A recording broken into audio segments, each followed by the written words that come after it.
Welcome to the Kumar Dev educational. Kali Salwar Saadat Hasan Manto. Delhi आने से पहले वो अंबाला छावनी में थी जहां कई गोरे इसके गाहक थे। इन गोरों से मिलने जुलने के 22 वो अंग्रेजी के 10-15 जुमले सीख गई थी। उनको वो आम गुफ्तगू में इस्तेमाल नहीं करती थी, लेकिन जब वो दिल्ली में आई और उसका कारोबार न चला तो एक रोज उसने अपनी पड़ोसन तमंचा जान से कहा, दिस लीफ वेरी बैड, यानी ये जिंदगी बहुत बुरी है, जबकि खाने ही को नहीं मिलता। अबनाला छावनी में उसका धंधा बहुत अच्छी तरह चलता था।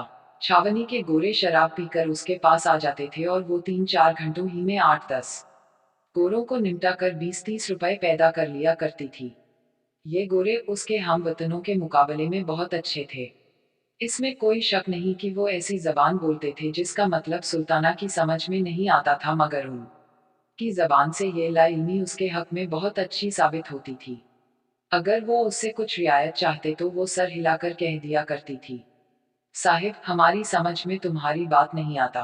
और अगर वो उससे जरूरत से ज्यादा छेड़छाड़ करते तो वो उनको अपनी जबान में गालियां देना शुरू कर देती थी। वो हैरत में उसके मुंह की तरफ देखते तो वो उनसे कहती, साहिब तुम एकदम उल्लू का पट्टा है, हराम ज्यादा है, समझा। ये कहते वक्त वो अपने लहजा में सख्ती पैदा न करती बल्कि बड़े प्यार के साथ उनसे बातें करती। ये गोरे हंस देते और हंसते वक्त वो सुल्ताना को बिल्कुल उल्लू के पट्टे दिखाई देते। मगर यहाँ दिल्ली में वो जब से आई थी एक गोरा भी सके यहाँ नहीं आया था। 3 महीने उसको हिंदुस्तान के इस शहर में रहते हो गए थे जहाँ उसने सुना था कि बड़े लौट साहब रहते हैं जो गर्मियों में शिमले चले जाते हैं, मगर सिर्फ 6 आदमी उसके पास आए थे।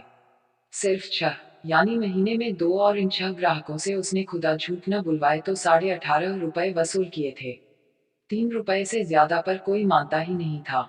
सुल्ताना ने इनमें से 5 आदमियों को अपना रेट 10 रुपए बताया था, मगर तजुब की बात है कि इनमें से हर एक ने यही कहा, भाई हम 3 रुपए से एक कौड़ी ज्यादा न देंगे। न जाने क्या बात थी कि इनमें से हर एक ने उसे सिर्फ 3 रुपए के काबिल समझा। चुनांचे जब छठा आया तो उसने खुद इससे कहा, देखो मैं 3 रुपए एक टीम के लूंगी, इससे एक ढीला तुम कम कहो तो मैं न लूंगी। अब तुम्हारी मर्जी हो तो रहो वरना जाओ। छठे आदमी ने यह बात सुनकर तकरार न की और इसके हाथ ठहर गया। जब दूसरे कमरे में दरवाजे बंद करके वो अपना कोट उतारने लगा तो सुल्ताना ने कहा, लाए 1 रुपया दूध का। उसने 1 रुपया तो ना दिया, लेकिन नए बादशाह की चमकती हुई अठन्नी जेब में से निकाल कर उसको दे दी और सुल्ताना ने भी चुपके से ले ली कि चलो जो आया है गनीमत है। 18.5 रुपए 3 महीनों में, 20 रुपए माहवार तो इस कोठे का किराया था जिसको मालिक मकान अंग्रेजी जबान में फ्लैट कहता था। इस में ऐसा पाखाना था जिसमें जंजीर खींचने से सारी गंदगी पानी के जोर से एकदम नीचे नल में गायब हो जाती थी और बड़ा शोर होता था। शुरू शुरू में तो इस शोर ने उसे बहुत डराया था। पहले दिन जब वो रफाए हाजत के लिए इस पाखाना में गई तो उसके कमर में शिद्दत का दर्द हो रहा था। फारिग होकर जब उठने लगी तो उसने लटकी हुई जंजीर का सहारा ले लिया।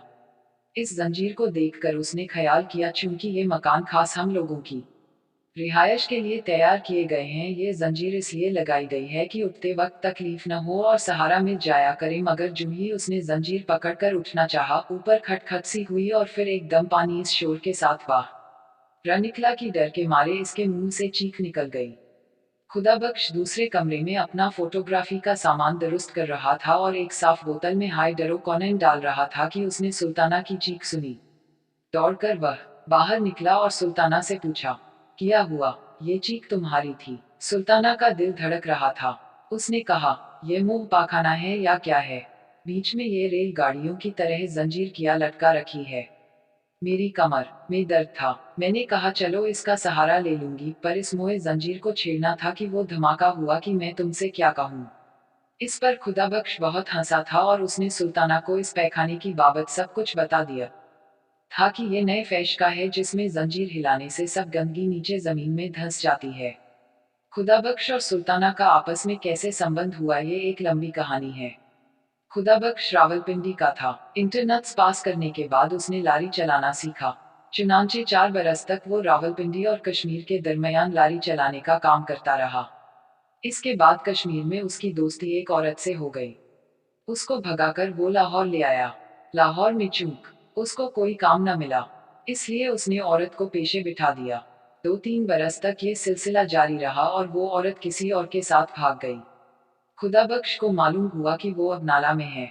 वो उसकी तलाश में अब नाला आया हाँ, उसको सुल्ताना मिल गई। सुल्ताना ने उसको पसंद किया, चुनांचे दोनों का संबंध हो गया। खुदाबख्श के आने से एकदम सुल्ताना का कारोबार चमक उठा। औरत चूंकि ज़ईफुल एतिकाद थी, इसलिए उसने समझा कि खुदाबख्श वह अड़ा भागवान है जिसके आने से इतनी तरक्की हो गई। चुनांचे इस खुश एतिकादी ने खुदाबख्श की वकात उसकी नजरों में और भी बढ़ा दी। खुदाबख्श आदमी मेहनती था, सारा दिन हाथ पर हाथ धर कर बैठना पसंद नहीं करता था। नाचे उसने एक फोटोग्राफर से दोस्ती पैदा की जो रेलवे स्टेशन के बाहर मिनट कैमरे से फोटो खींचा करता था। इसलिए उसने फोटो खींचना सीख लिया।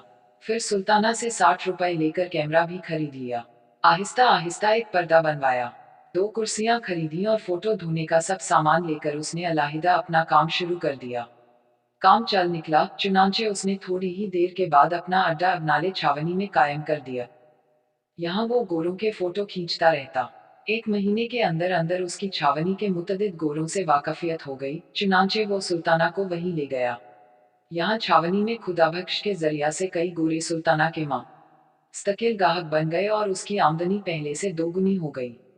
सुल्ताना ने कानों के लिए बूंदे खरीदे, 5.5 तोले की 8 कंगनियां भी बनवा ली, 10-15 अच्छी अच्छी साड़ियां भी जमा कर ली। घर में फर्नीचर वगैरह भी आ गया। किस्सा मुख्तसर ये कि अब नाला छावनी में वो बड़ी खुशहाल थी, मगर एकाएकी न जाने खुदाबख्श के दिल में क्या समाई कि उसने दिल्ली जाने की ठान ली। सुल्ताना इनकार कैसे करती जबकि खुदाबख्श को अपने लिए बहुत मुबारक ख्याल करती थी। उसने खुशी खुशी दिल्ली जाना कबूल कर लिया। बल्कि उसने ये भी सोचा कि इतने बड़े शहर में जहां लौट साहब रहते हैं उसका धंधा और भी अच्छा चलेगा। अपनी सहेलियों से वो दिल्ली की तारीफ सुन चुकी थी। फिर वहां हजरत निजामुद्दीन औलिया की खानकाह थी, जिससे इसे बेहद अकीदत थी। चुनांचे जल्दी जल्दी घर का भारी सामान बेच बाच कर वो खुदाबख्श के साथ दिल्ली आ गई। यहाँ पहुंचकर खुदाबख्श ने 20 रुपए माहवार पर एक छोटा सा फ्लैट ले लिया, जिसमें वो दोनों रहने लगे। एक ही किस्म के नए मकानों की लंबी सी कतार सड़क के साथ साथ चली गई थी। म्यूनिसिपल कमेटी ने शहर का ये हिस्सा खास कस्बियों के लिए मुकर्रर कर दिया था ताकि वो शहर में जगह जगह अपने अड्डे न बनाएं। नीचे दुकानें थीं और ऊपर 2 मंजिला रिहायशी फ्लैट। चूंकि सब इमारतें एक ही डिजाइन की थीं, इसलिए शुरू शुरू में सुल्ताना को अपना फ्लैट तलाश करने में बहुत दिक्कत महसूस हुई थी। पर जब नीचे लॉन्ड्री वाले ने अपना बोर्ड घर की पेशानी पर लगा दिया तो उसको एक पक्की निशानी मिल गई। यहाँ मैले कपड़ों की धुलाई की जाती है। ये बोर्ड पढ़ते ही वो अपना फ्लैट तलाश कर ला या करती थी। इसी तरह उसने और बहुत सी निशानियां कायम कर ली थी। मसलन बड़े बड़े हुरूफ में जहाँ कोयलों की दुकान लिखा था, वहाँ उसकी सहेली हीराबाई रहती थी, जो कभी कभी रेडियो घर में गाने जाया करती थी। जहाँ रिफा के खाने का आला इंतजाम है लिखा था, वहाँ उसकी दूसरी सहेली मुख्तार रहती थी। निवाड़ के कारखाना के ऊपर अनवरी रहती थी, जो उसी कारखाना के सेठ के पास मुलाजिम थी। चूंकि सेठ साहब को रात के वक्त अपने कारखाना की देखभाल करना होती थी, इसलिए वो अनवरी के पास ही रहते थे। दुकान खोलते ही गाहक थोड़े ही आते हैं। चुनांचे जब 1 महीने तक सुल्ताना बेकार रही तो उसने यही सोचकर अपने दिल को तसल्ली दी। पर जब 2 महीने गुजर गए और कोई आदमी उसके कोठे पर न आया तो उसे बहुत तशवीश हुई। उसने खुदाबख्श से कहा, क्या बात है खुदाबख्श, 2 महीने आज पूरे हो गए हैं हमें यहाँ आए हुए, किसी ने इधर का रुख ही नहीं किया। मानती हूँ आजकल बाजार बहुत मंदा है, पर इतना मंदा भी तो नहीं कि महीने भर में कोई शक देखने ही में न आए। खुदाबख्श को भी ये बात बहुत अरसा से खटक रही थी, मगर वो खामोश था। पर जब सुल्ताना ने खुद बात छेड़ी तो उसने कहा, मैं कई दिनों से इसकी बाबत सोच रहा हूँ। एक बात समझ में आती है, वो ये कि जंग की वजह से लोग बाग दूसरे धुंधों में पड़कर इधर का रास्ता भूल गए हैं। या फिर ये हो सकता है कि वो इसके आगे कुछ कहने ही वाला था कि सीढ़ियों पर किसी के चढ़ने की आवाज आई। खुदाबख्श और सुल्ताना दोनों इस आवाज की तरफ मुतवज्जा हुए। थोड़ी देर के बाद दस्तक हुई। खुदाबख्श ने लपक कर दरवाजा खोला। एक आदमी अंदर दाखिल हुआ। ये पहल गाहक था जिससे 3 रुपए में सौदा तय हुआ। इसके बाद 5 और आए, यानी 3 महीने में 6, जिनसे सुल्ताना ने सिर्फ 18.5 रुपए वसूल किए। 20 रुपए माहवार तो फ्लैट के किराया में चले जाते थे। पानी का टैक्स और बिजली का बिल जुदा था। इसके अलावा घर के दूसरे खर्च थे। खाना पीना, कपड़े लत्ते, दवा दारू और आमदन कुछ भी नहीं थी। ₹18.5 3 महीने में आए तो उसे आमदन तो नहीं कह सकते। सुल्ताना परेशान हो गई। 5.5 तोले की 8 कंगनियां जो उसने अंबाले में बनवाई थी आहिस्ता आहिस्ता बक गईं। आखिरी कंगनी की जब बारी आई तो उसने खुदाबख्श से कहा, तुम मेरी सुनो और चलो वापस अंबाले में। यहाँ क्या धरा है?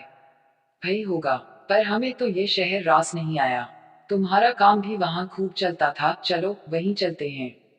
जो नुकसान हुआ है उसको अपना सर सदका समझो। इस कंगनी को बीच कर आओ, मैं इसबाब वगैरह बांध कर तैयार रखती हूँ। आज रात की गाड़ी से यहाँ से चल देंगे। खुदाबख्श ने कंगनी सुल्ताना के हाथ से ले ली और कहा, नहीं जाने मन, अंबाला अब नहीं जाएंगे, यहीं दिल्ली में रहकर कमाएंगे। ये तुम्हारी चूड़ियां सब की सब यहीं वापस आएंगी। अल्लाह पर भरोसा रखो, वो बड़ा कारसाज है। यहाँ भी वो कोई न कोई इसबाब बना ही देगा। सुल्ताना चुप हो रही, चुनांचे आखिरी कंगनी हाथ से उतर गई। बचे हाथ देखकर उसको बहुत दुख होता था, पर क्या करती। पेट भी तो आखिर किसी हीले से भरना था। जब 5 महीने गुजर गए और आमदन खर्च के मुकाबले में चौथाई से भी कुछ कम रही तो सुल्ताना की परेशानी और ज्यादा बढ़ गई। खुदाबख्श भी सारा दिन अब घर से गायब रहने लगा। हाँ, सुल्ताना को इसका भी दुख था।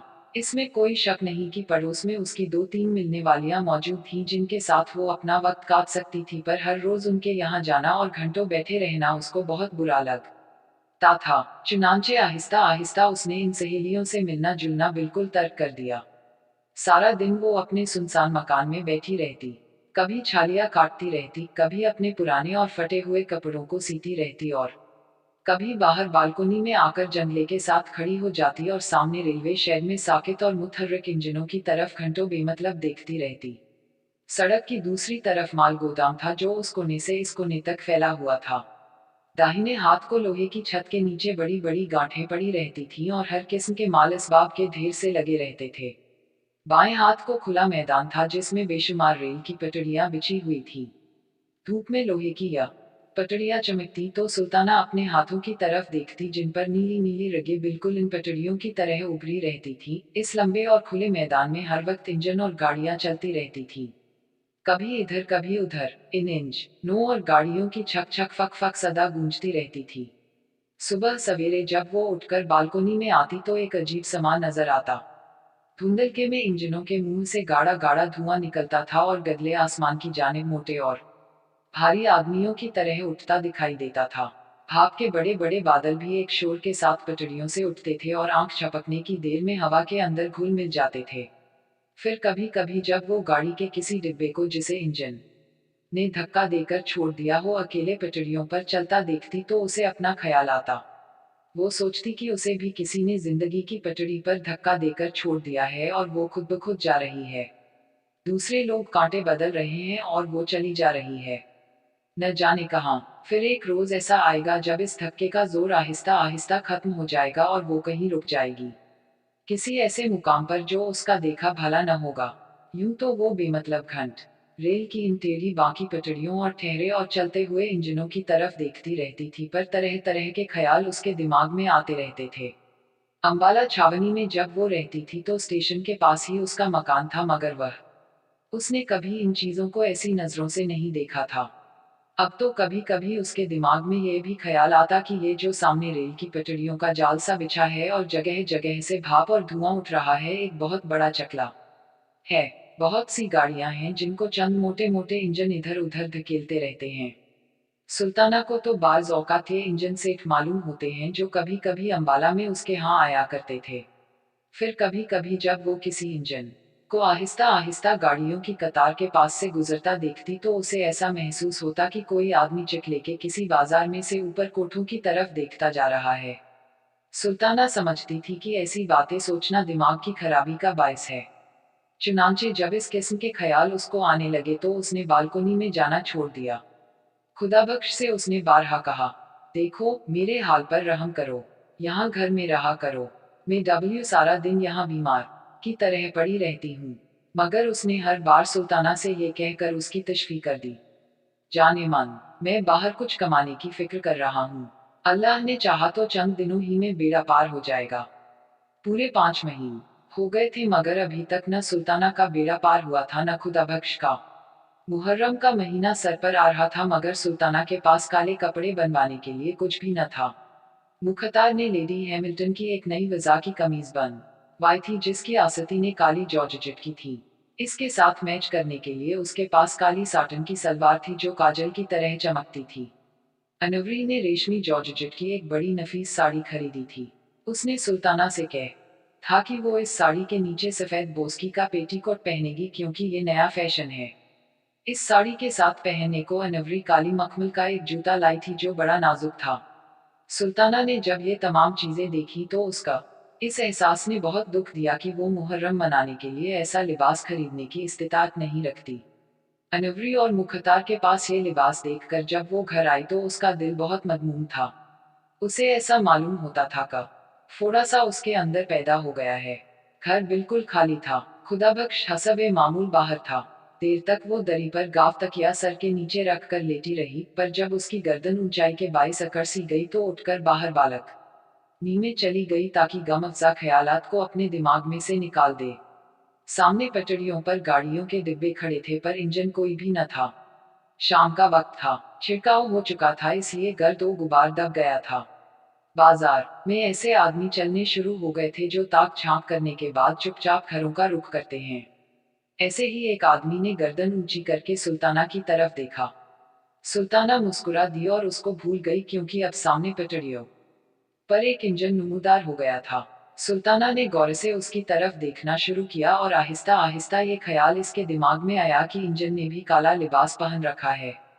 यह अजीब व गरीब ख्याल दिमाग से निकालने की खातिर जब उसने सड़क की जानिब देखा तो उसे वही आदमी बैलगाड़ी के पास खड़ा नजर आया जिसने उसकी तरफ ललचाई नजरों से देखा था। सुल्ताना ने हाथ से उसे इशारा किया। उस आदमी ने इधर उधर देखकर एक लतीफ इशारे से पूछा, किधर से आऊं? सुल्ताना ने उसे रास्ता बता दिया। वो आदमी थोड़ी देर खड़ा रहा मगर फिर बड़ी फुर्ती से ऊपर चला आया। सुल्ताना ने उसे दरी पर बिठाया।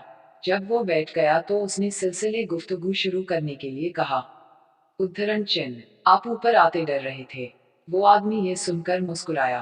तुम्हें कैसे मालूम हुआ? डरने की बात ही क्या थी?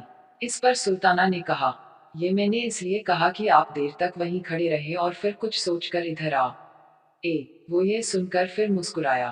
तुम्हें गलतफहमी हुई। मैं तुम्हारे ऊपर वाले फ्लैट की तरफ देख रहा था। वहां कोई औरत खड़ी एक मर्द को ठेंगा दिखा रही थी। मुझे ये मंजर पसंद आया। फिर बालकोनी में सब्ज बल्ब रोशन हुआ तो मैं कुछ देर के लिए ठहर गया। सब्ज रोशनी मुझे पसंद है। आंखों को बहुत अच्छी लगती है। ये कह उसने कमरे का जायजा लेना शुरू कर दिया। फिर वो उठ खड़ा हुआ। सुल्ताना ने पूछा, आप जा रहे हैं? उस आदमी ने जवाब दिया, नहीं, मैं तुम्हारे इस मकान को देखना चाहता हूँ। चलो मुझे तमाम कमरे दिखाओ। सुल्ताना ने उसको तीनों कमरे एक एक करके दिखा दिए। उस आदमी ने बिल्कुल खामोशी से इन कमरों का मुआयना किया।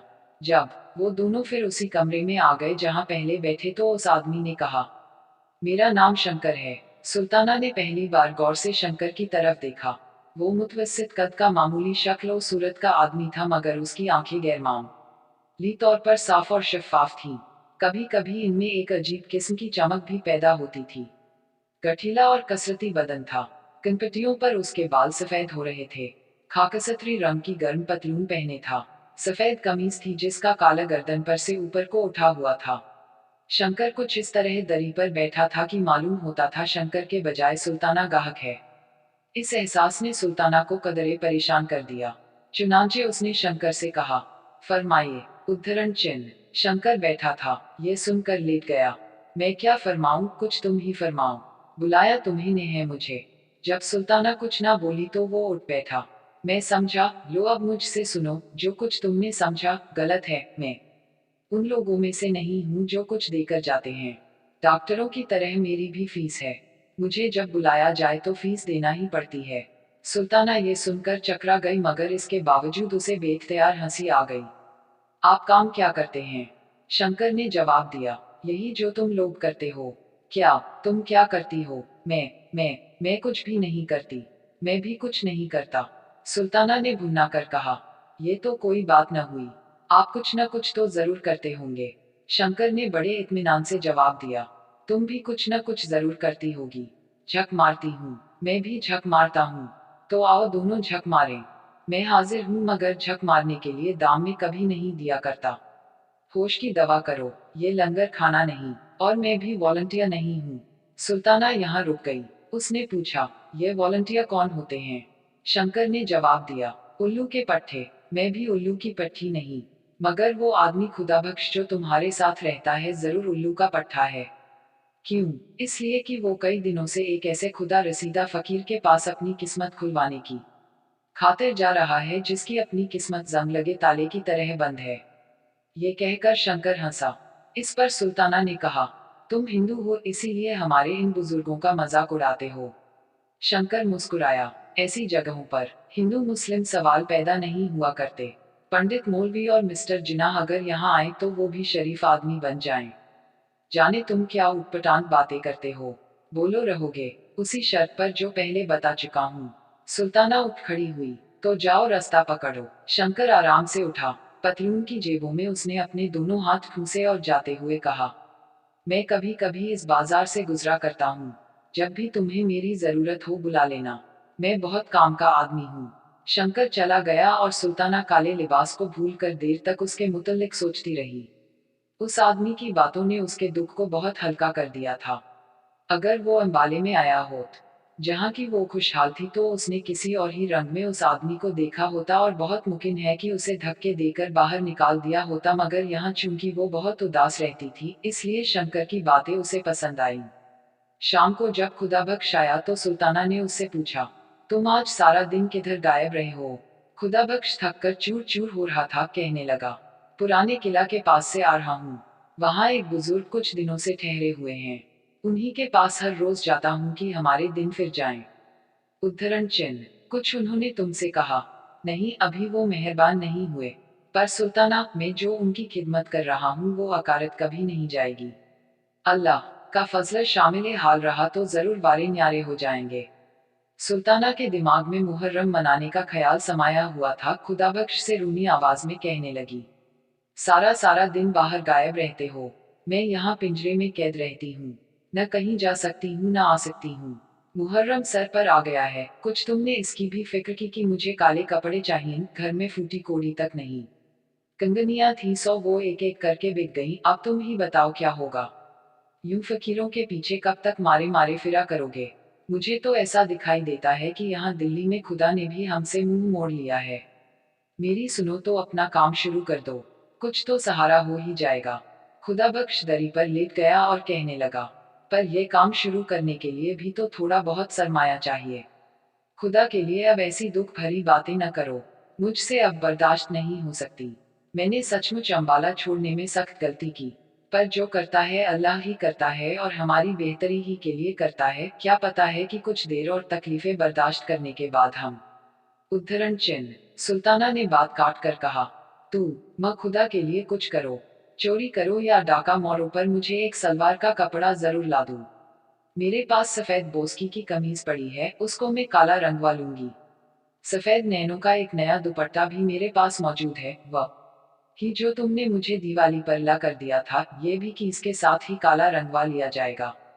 एक सिर्फ सलवार की कसर है, सो वह तुम किसी न किसी तरह पैदा कर दो।